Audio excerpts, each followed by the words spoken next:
we began to allow their doctors to come from the outside, from the suburbs into our neighborhoods to psychologically medicate our children.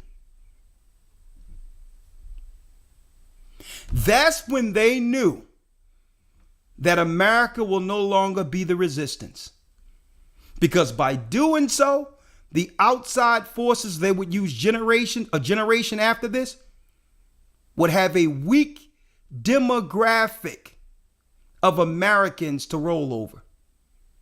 Psychologically damaged people with no families to fight for because they've given up the hope of God and family. When we started allowing them to tell us to put our children on stuff, that's when the Luciferians knew America, the protection on America has eroded. How can you let a stranger come and tell you something is wrong with your child and get them on something, and now your child grew up with all type of psychological issues? And what they didn't tell you is they gave the children a dose of demons. A dose of demons that the Luciferians can now control and educate and raise what? Functional crazy people to be used as weapons against society.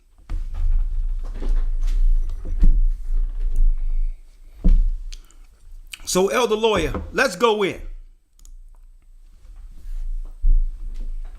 Let's talk. The Luciferian plan to depopulate. Let's start here. Fair use for educational purposes only. Fair use. We love God and Christ, and we're going to point out, and you matter of fact, you know what, Elder?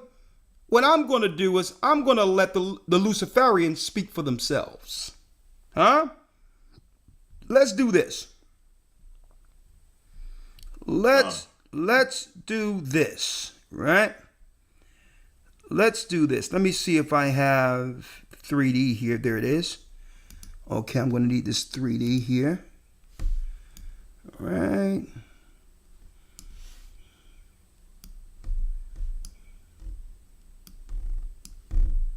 Hold on. Right there.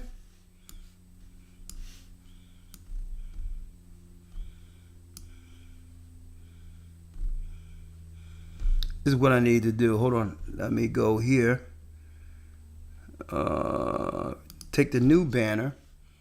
Let me put the new banner here for a second. Fair use for educational purposes only. Were issues related to population. In 1998, Dr. Zabin became the founding. One issue that really grabbed me as urgent were issues related to population. In 1998, Dr. Zabin became the founding director of the Bill and Melinda Gates Institute for Population Control. Dr. Zabin became the founding director of the Bill and Melinda Gates Institute for Population Control. We see a lot of things that are going very well, things like reducing childhood death and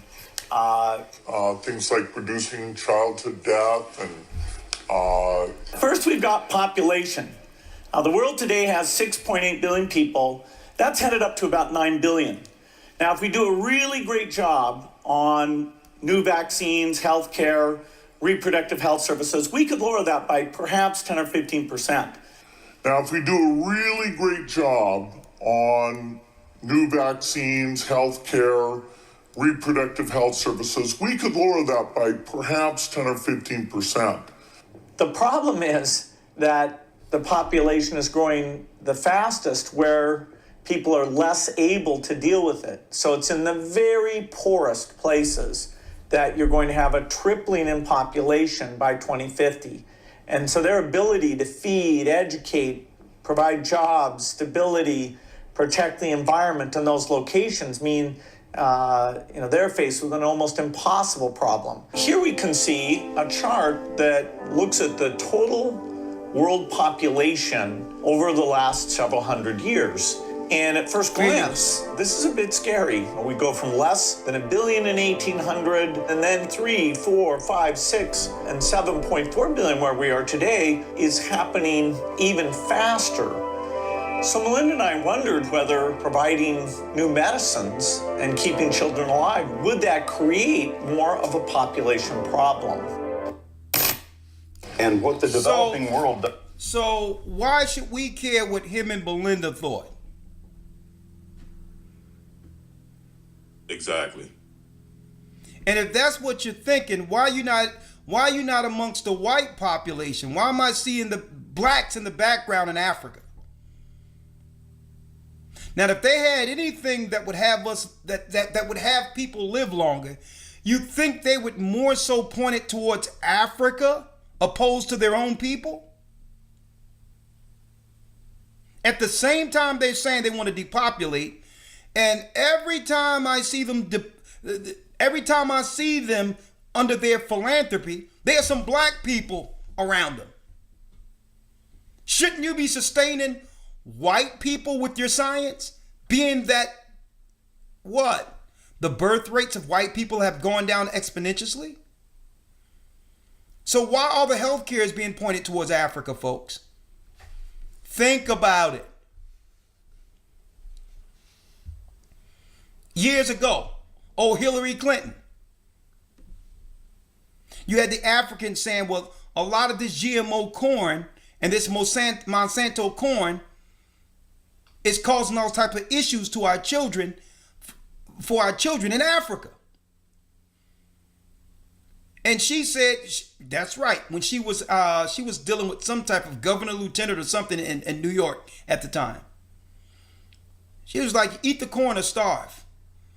Because the corn that they was giving them was attached to the financial aid, so that kept the government going there in Africa in certain areas. So if you don't feed them the bad stuff that's harming them, then guess what? You don't get financial aid. She says, eat the corn or die. GMO Monsanto corn was causing all types of stomach issues and all that. With the stomach issues, they were claiming that there was a rise in HIV and all these others.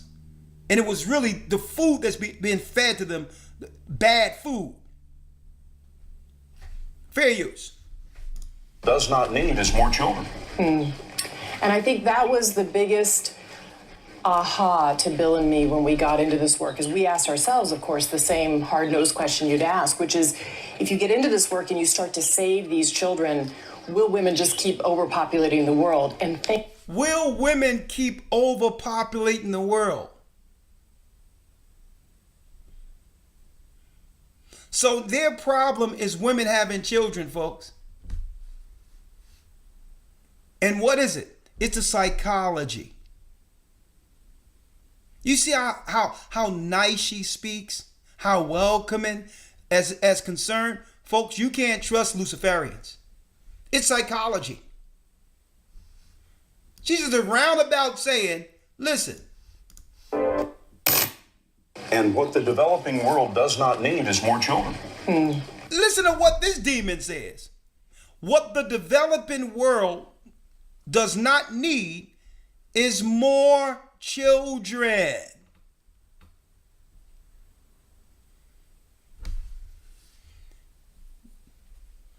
Now what happens is you have other people looking at this hot mess who use media for their talking points next to the microwave, in the break room at work, and they'll begin to repeat this garbage. Oh yeah, there is too many people. What the developing world does not need is more children. We got too many children already.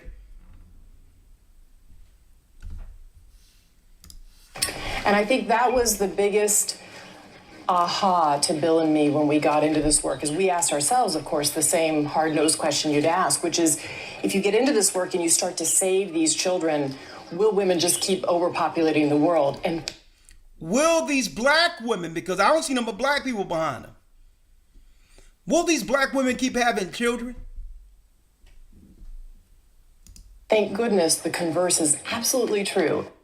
This is a very important question to get right because it was absolutely key for me. When our foundation first started up, it was focused on reproductive health. That was the main thing we did because I thought, population growth in poor countries. Reproductive health, folks. Okay, that's word salad for abortion. Okay? Because that's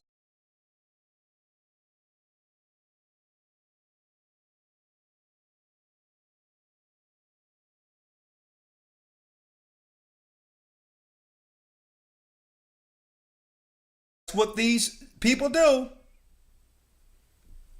Reproductive health sounds more inviting, more caring, because the word health is behind it. You would think reproductive health would mean that the hospitals, doctors, and scientists are doing everything they can to make sure you have healthy children, right? That you're reproducing healthy children.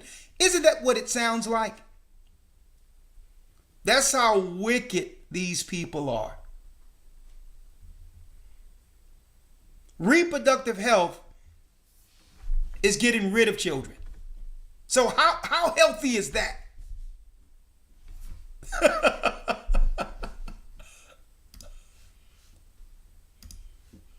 More psychobabble created in a boardroom of Satanists.